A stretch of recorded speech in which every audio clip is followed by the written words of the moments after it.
Hey everybody, I'm CC Trubiak and welcome to CC's Vinyl Closet.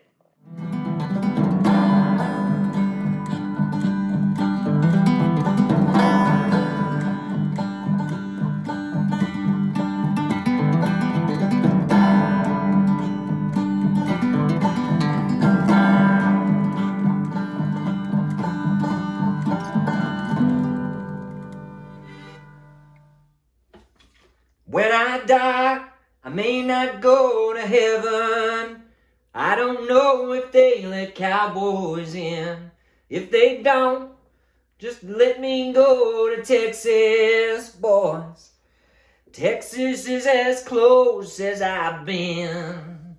And here we are, folks. In episode 14, I introduced you guys to the records that child star Tanya Tucker released between 1972 and 1975. And today we're going to be picking up right where we would have left off. And we're going to run through the albums that she released between the years 1976 and 1979. Just a few short years, but there's a lot of cool stuff to cover in there. Shall we get started? Now, in between the years 1972 and 1975, Tanya demonstrated to the record industry and the world that she was a child star in the purest sense, harnessing all the bravado that her adult peers had and taking no prisoners in her approach to live performances. But the next albums and producers that Tanya would be working with would signify the emergence of a more harder-edged and more rebellious artist. And by that I mean, within her first records and with the production of Billy Sherrill, Tanya's music was considerably more conservative in many ways, yet Tanya herself perhaps wasn't so much. A 17-year-old girl in 1976, Tanya was developing a growing interest in rock music. Her rebellion of sorts against the more conservative country scene would make Tanya a bit of an outlier to the scene in a lot of ways. Well, one of the ways I can think of just off the top of my head is that when I think of the other country queens that I've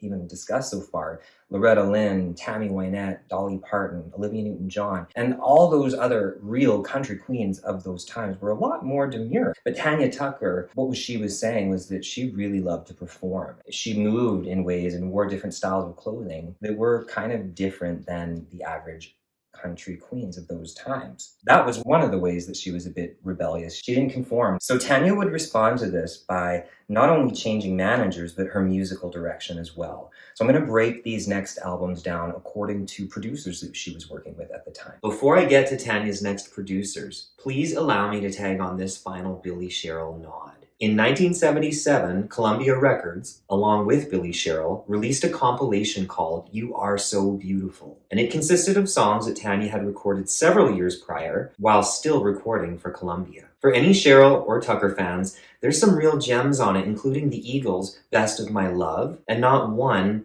but two more David Allan Coe penned songs. And of course, there's my favorite, Spring. She named her Spring. Winter's been a long time passing. Oh yeah, that's a great song. Thanks for this music, guys. It's better than a mechanical bull ride at the rodeo. Now we can focus on the new producers. So first up, Jerry Crutchfield is an American country pop producer, songwriter, and musician. He produced 3 of Tanya's albums during this time, and each of these LPs would produce several hits for Tanya in those years. One off the top of my head is, I don't believe my heart can stand another you. Well, I need someone who'll be gentle, kind, and true. So go your way, I've had enough. The games you play is too damn rough. I don't believe my heart can stand another you. Yeah, tough girl. Another hit off these albums was Here's Some Love. Take a little bit of it home with you, baby. Keep it close to you and save it for a rainy day. Hey, hey, here's some love. Oh, I really love that song. And another big hit from these albums was Shuffle With Me, Houston Stranger. It's a cowboy loving night. So yeah, there was some really good hits off of these albums. But each of these LPs also contained other progressive and notable tunes in my opinion. For example, Depend on You, written by Parker McGee, is a real tender treat. And I thought I could depend on you. baby. Also on the Lovin' and Learnin' LP, she does yet another Eagles cover with After the Thrill Is Gone. On the Here's Some Love LP, I really dig the tune, Take Me to Heaven Tonight. Take me to heaven tonight, my love, but tomorrow, please take me with you. And finally, Riding Rainbows, Wait Till Daddy Finds Out is really cool. And not gonna lie, I think it's a sweet song. Wait till Daddy finds out, yeah, when he gets home tonight. And again, really cool. I highly recommend people check out these Jerry Crutchfield albums. And thank you, Jerry Crutchfield, for these records. You do make an appearance again in the future, but hallelujah! Thank you for the records that you produced of hers. Now it's time to talk about this.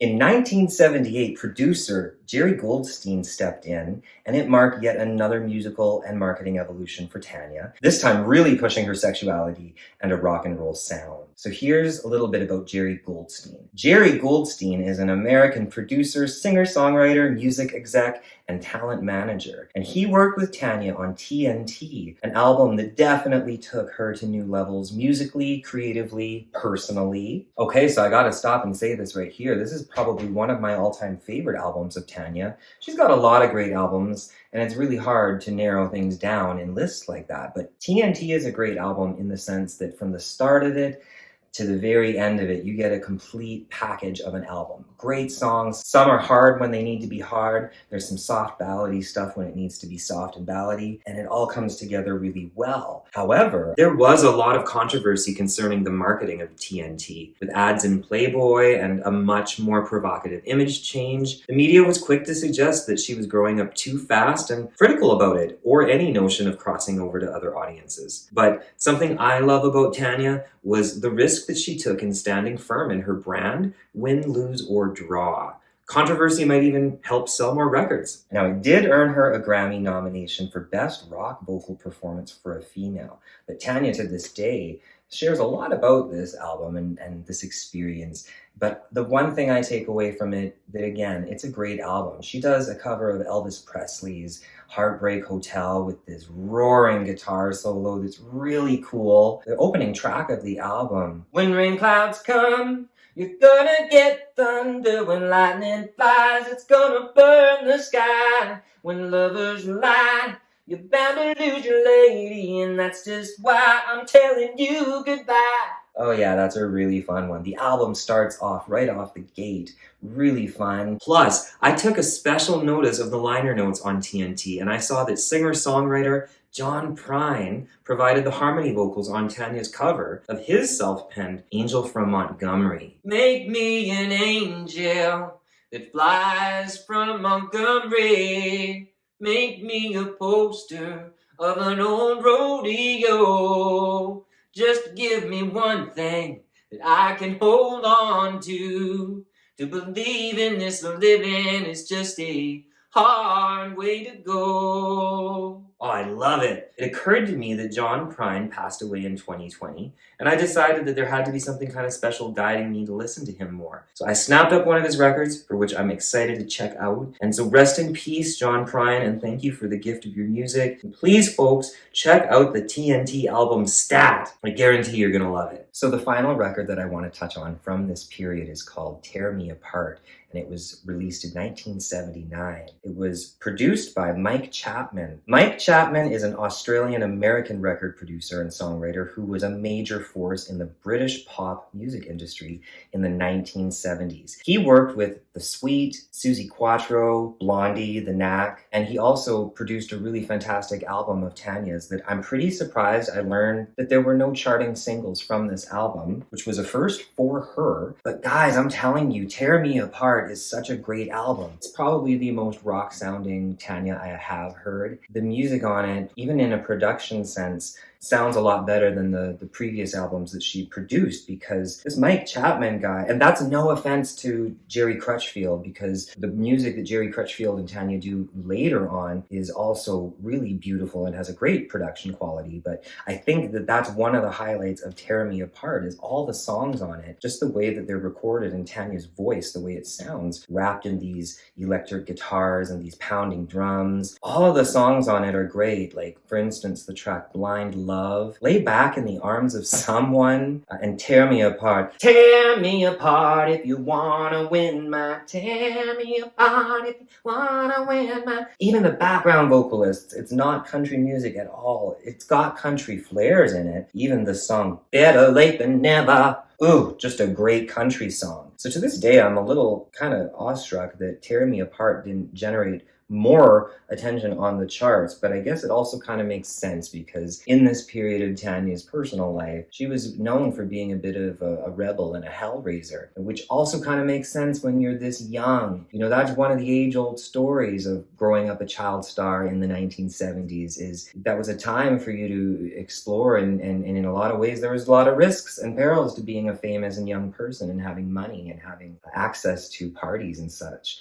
But Tanya Tucker, she was involved in a lot of hard partying. One of the pitfalls is that people became more interested and aware of the personal hardships and the more tabloidy stuff, which detracted people from what great music she was actually making at that time. So I want to salute Mike Chapman and Tanya Tucker for this great album, Tear Me Apart. It's a fantastic album. So all of this is what I refer to as the more outlaw Tanya Tucker. Why is Tanya Tucker considered outlaw country? This is just my opinion here. But Tanya's penchant for going against the grain makes her an outlaw. She was never interested in being a demure country singer. She wanted to perform, raise a little hell, and all of this contributed to her reputation for hard living and hard loving. And in all honesty, I love this part of Tanya's history and the evolution from teen to young adult. And personally, as much as I live for the sweetness of Dolly or Olivia or even Loretta, I'm all about the girl who's a little rough around the edges,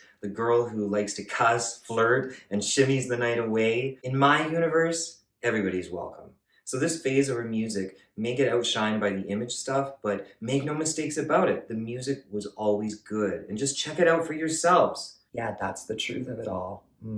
This essentially wraps up episode 15. I really love the music that Tanya released between the period of 1976 and 1979, and I really do love how it is a period of her music that marks the emergence of a very talented and multifaceted country artist who wanted to be more than just a traditional country and western singer. She wanted to rock it out, and she experimented a lot with that, and there was a lot of different outcomes from it. But make no mistake about it, the music from this period is really worth you guys checking out, whether that's on vinyl or you download it. Thank you, Tanya Tucker, for these years of your music. I've spin these records so much that, quite frankly, I'm probably annoying neighbors and my husband. I love this music, and I'm really enjoying this journey. I encourage you guys to stay tuned for the next episode, where I wrap up the incredible career of Tanya Tucker's music by looking at her music from 1980 to now, to today.